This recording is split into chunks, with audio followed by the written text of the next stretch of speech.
Game failing to initialize because of the PhysX Character Module DLL?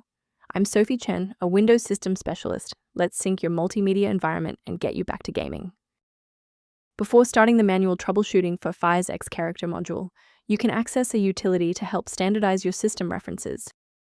This DLL file is part of the NVIDIA PhysX Character Controller module.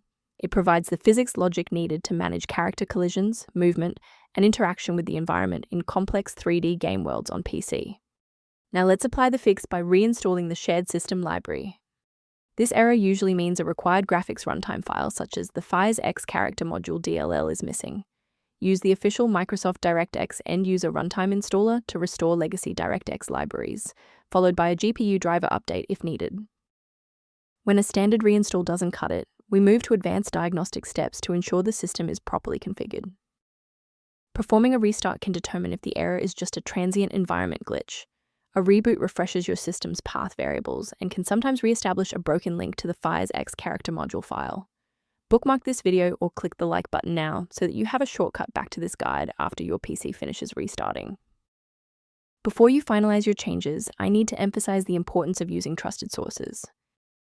Warning: the PhysX Character Module DLL missing error is often a symptom of a larger issue that a simple manual download will never be able to fully resolve. A verified diagnostic utility can help manage the ongoing restoration and health of your system's library ecosystem.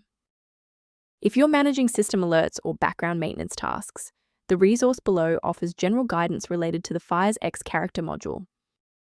Thank you for trusting us with the PhysX Character Module repair today. For more system-level tips and error resolutions, don't forget to like and subscribe.